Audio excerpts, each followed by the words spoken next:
Il y a fort longtemps de ça, dans une tourbière, les plantes qui étaient là ont décidé d'organiser un concours, un grand concours. Alors, elles ont dit qu'il faudrait trouver un nom pour ce concours. Elles ont eu l'idée de dire, bah tiens, on va faire incroyable talent chez les plantes. Elles étaient d'accord sur le titre. Elles ont constitué un jury. Alors, il y avait des Drosera, il y avait des Canneberges, il y avait des Linnégrettes, il y avait des Andromèdes. Enfin, voilà, un beau jury, là, prêt à auditionner tout le monde.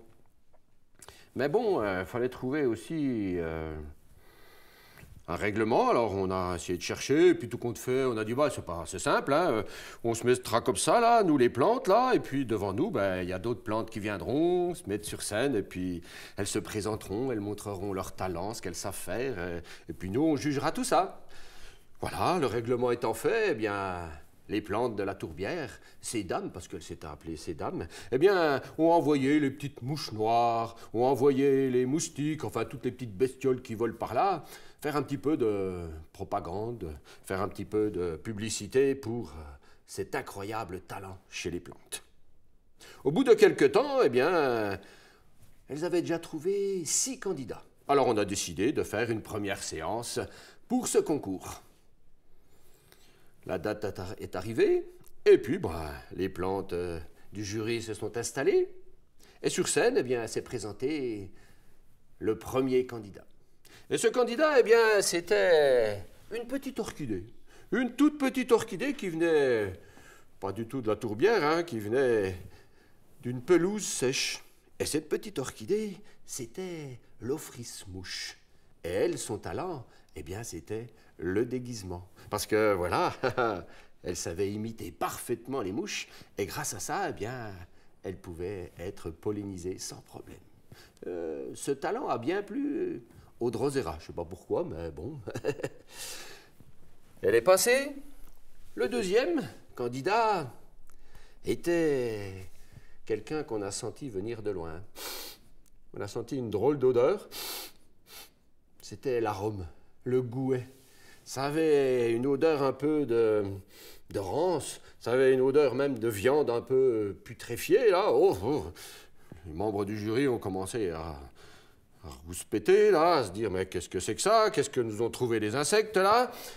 Et lui, ben, sa spécialité, en plus, c'était la cruauté. Il enferme des petites mouches, des petits moucherons, là, dans une urne, comme ça. Mais le jury n'a pas supporté. Il a dit, allez, hop, hop, hop, hop, hop. Allez voir un peu plus loin, là, non, vous sentez trop fort, hein, on veut pas de vous. Il est parti. On a erré un petit peu. Et puis, le troisième candidat était très charmante. C'était l'Églantine. Et elle, là, dans sa belle robe de mousseline rose, elle est venue sur scène. Et elle est venue pour réciter un poème. Un poème, bien sûr, sur l'amour. Alors elle a commencé à déclamer son poème. Mais les membres du jury, eux, bah, ils ont commencé à s'assoupir. Alors, tout doucement, l'Églantine est sortie sur la pointe des pieds pour laisser les Linnégrettes dans leurs rêves cotonneux, tranquilles. Ensuite, s'est présentée une dame très distinguée, la grande gentiane jaune. Alors elle était là pour expliquer aux membres du jury que, grâce à elle, eh bien, on pouvait avoir des remèdes extraordinaires. D'ailleurs, elle avait amené une petite fiole avec elle. Et puis, elle a dit, bah, si vous voulez, je peux faire goûter à quelqu'un. Alors l'Andromède a dit, bah, moi, je veux bien goûter. Elle s'est servie, elle a goûté. Oh, mais qu'est-ce que c'est amer, votre truc? Mais vous voulez empoisonner le jury ou quoi? Et la grande gentiane jaune a été obligée de sortir, hein. Ah. Derrière est arrivé le fraisier. Alors lui, il était là pour montrer sa belle ligne, ses belles feuilles bien dentelées. Et puis surtout, il était là pour montrer ses fruits succulents, là, bien rouges. Et en plus, il a précisé que ces fruits étaient très bons pour la santé et qu'en consommant plusieurs par jour, on pouvait garder la forme. Bien entendu, dans le jury, la canneberge, elle n'a pas été d'accord. Elle a dit, eh oh, oh, oh, oh, vous parlez de talent pour vous, là, le fraisier, mais moi aussi, je suis élégante. Moi aussi, j'ai une taille fine, et puis j'ai des fruits, mais personne n'y fait attention. Alors, le fraisier dit, bon, ben, je passe mon tour. Et puis, le dernier candidat était le pissenlit. Et quand il a vu, là, ce jury qui était là toujours un petit peu mécontent de tout ce qui se passait, il était un peu intimidé. Et puis en plus, ce jour-là, ben, il était en graine.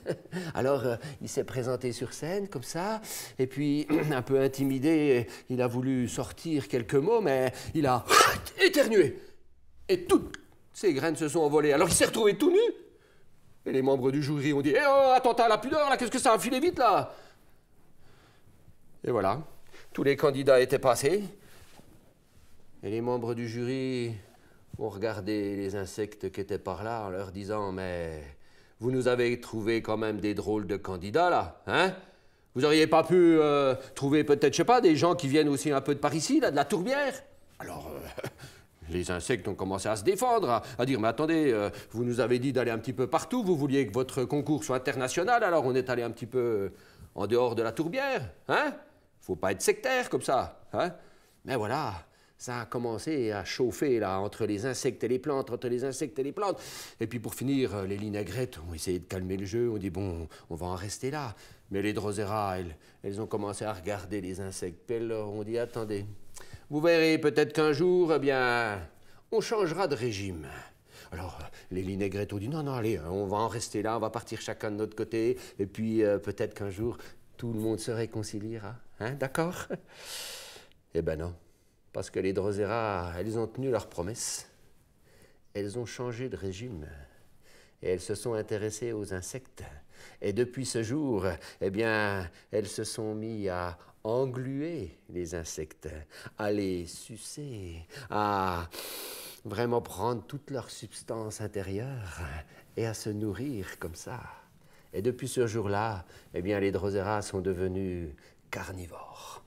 C'est depuis ce jour-là aussi que l'on sait que les drosera, elles ont aussi mauvais caractère.